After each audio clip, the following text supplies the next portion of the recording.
Assalamualaikum warahmatullahi wabarakatuh. Bertemu lagi dengan Ibu di mata pelajaran PKK kelas 12. Sekarang yang akan kita pelajari adalah analisis peluang usaha. Sebetulnya analisis peluang usaha itu sudah kalian pelajari waktu kalian kelas 11, yaitu tentang peluang usahanya. Tetapi untuk kelas 12 sekarang yaitu bagaimana sih menganalisis peluang usaha. Mudah-mudahan di dalam masa pandemi ini kalian tetap semangat belajar, walaupun itu belajarnya di rumah, tetap menjaga kesehatan. Untuk pemaparannya, marilah kita lihat slide berikut ini. Ke kelas 12 BDP, yaitu tentang analisis peluang usaha. Sebetulnya analisis peluang usaha ini sudah kalian pelajari sejak kalian kelas 11. Cuman di waktu kalian kelas 11 itu materi yang disampaikan adalah apa sih yang dimaksud dengan peluang usaha, contohnya pada usaha bisnis retail. Sekarang di PKK kelas 12 kita akan mempelajari tentang analisis peluang usaha, khususnya pada usaha bisnis online. Nah, anak-anak kelas 12 BDP, mari kita lanjut pada pertemuan pertama ini pada bab 3.2, yaitu tentang menganalisis peluang usaha atau kompetensi dasar menganalisis peluang usaha pada ranah 3.2. Yang kedua, 4.2, merencanakan produk usaha. Dari KD ini, maka indikator pencapaian kompetensi yaitu ke-1, 3.2.1 menjelaskan mengenai pengertian peluang usaha. Jadi lebih kepada pemantapan, evaluasi peluang usaha yang sudah kalian dapatkan pada materi kelas 11. 3.2.2 menerapkan metode analisis peluang usaha.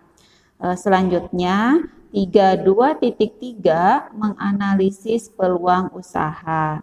Sedangkan pada IPK atau prakteknya, yang pertama mengidentifikasi peluang usaha dari suatu produk usaha.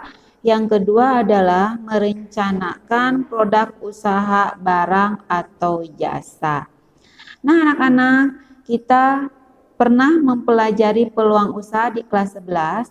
Nah, sekarang kita akan lebih dipahami lagi bahwa peluang usaha adalah suatu kesempatan yang baik yang harus dimanfaatkan oleh seorang wirausahawan untuk mencapai tujuan. Sehingga apabila diperjelas kembali, peluang usaha ini merupakan kesempatan emas yang terbaca oleh seorang wirausaha, sehingga para wirausahawan ini nantinya bisa memanfaatkan untuk mencapai tujuannya, yaitu membuka sebuah usaha, menjalankan dan mengembangkannya dengan baik. Itu adalah pengertian dari peluang usaha. Nah, setelah kalian paham tentang pengertian peluang usaha, selanjutnya unsur-unsur peluang usaha. Yang pertama, karakter usaha sesuai dengan karakter pribadi. Nah, anak-anak, kenapa kita harus menyesuaikan karakter usaha dengan karakter pribadi? Supaya kita bisa menjalankan usaha dengan senang hati, tidak terbebani, dan apabila suatu saat nanti kalau ada masalah, kalau ada ujian, kita tidak cepat untuk menyerah. Yang kedua, menyukai usaha tersebut. Kaitannya dengan unsur pertama, apabila karakter usaha ini sesuai dengan karakter pribadi, maka secara otomatis kita akan menyukai usaha tersebut. Yang ketiga, kemampuan dalam menjalankan usaha. Kaitannya dengan karakter pribadi supaya kita mempunyai kekuatan atau kemampuan dalam menjalankan usaha tersebut. Jika kita tidak mempunyai kemampuan dalam menjalankan usaha, maka kita tidak bisa menjalankan usaha itu dengan baik. Nah, anak-anakku, setelah kita mengetahui unsur-unsur peluang usaha, langkah selanjutnya kita harus tahu tentang analisis peluang usaha, yaitu analisis SWOT. Yang pertama adalah strength atau kekuatan. Apa saja yang menjadi kekuatan usaha kita yang berasal dari dalam atau faktor internalnya?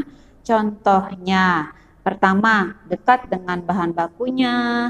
Kedua, harga tidak terlalu mahal. Ketiga, pangsa pasarnya. Yang keempat, pendistribusiannya. Ini merupakan kekuatan yang berasal dari dalam perusahaan. Yang kedua adalah weakness atau kelemahan. Selain punya kekuatan, pasti sebuah usaha punya kelemahan. Contohnya, promosi yang tidak maksimal karena kesibukan lain dari seorang usahawan, karena usaha ini dilakukan berdampingan dengan pekerjaan yang lain. Nah, ini sebuah kelemahan yang berasal dari dalam usaha itu sendiri. Yang ketiga adalah opportunity atau kesempatan, merupakan salah satu faktor eksternal.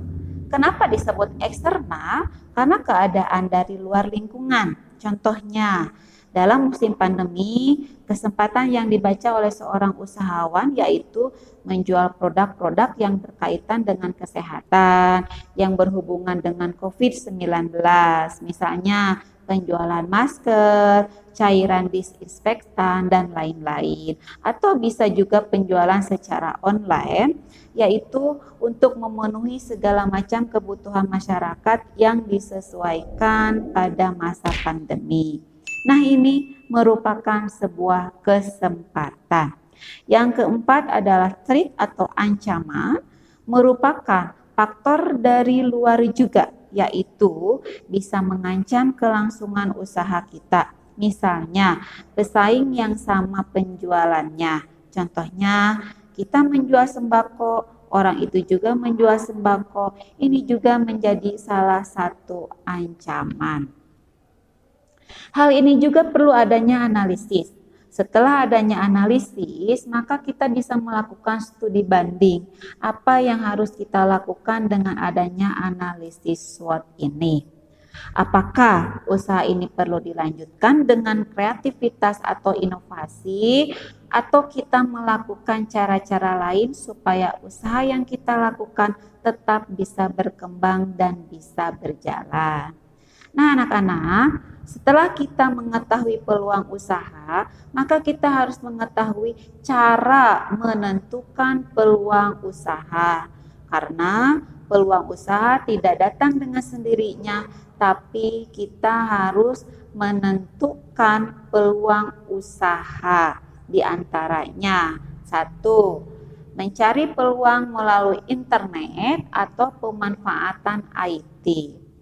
Mencari peluang usaha di masa pandemi ini dengan kita melihat dari medsos atau Facebook, produk apa yang laku di pasaran. Sehingga dalam masa pandemi ini, ketika orang bekerja dari rumah dan kita dibatasi dengan peraturan-peraturan pemerintah, maka kita bisa menjual segala macam produk. Sehingga orang yang berada di rumah tidak kekurangan stok makanan dan lain-lain. Kedua, mencari informasi peluang usaha melalui buku. Buku-buku sudah banyak terdapat di mana saja, misalnya di perpustakaan, di toko-toko. Sekarang banyak buku yang membahas tentang peluang usaha, peluang bisnis, dan lain-lain. Yang ketiga, menggali peluang usaha melalui orang yang sebelumnya sudah sukses. Ketika kita melihat seseorang sudah sukses, jangan malu bertanya, menanyakan bagaimana kiat-kiatnya, seperti apa metodenya, bagaimana cara mengatasi jatuh bangunnya, dan lain-lain untuk mencapai usaha tersebut menjadi sukses. Maka kita dapat mengambil hikmahnya apa yang harus kita lakukan. Nah, itulah cara-cara menemukan peluang usaha. Mudah-mudahan kita semua bisa menerapkannya sehingga bisa menciptakan peluang usaha yang sukses. Ya, sekian materi yang disampaikan Ibu hari ini. Mudah-mudahan materi yang Ibu sampaikan tadi kalian paham, kalian mengerti, dan kalian menjadi seorang wirausahawan yang sukses. Wassalamualaikum warahmatullahi wabarakatuh.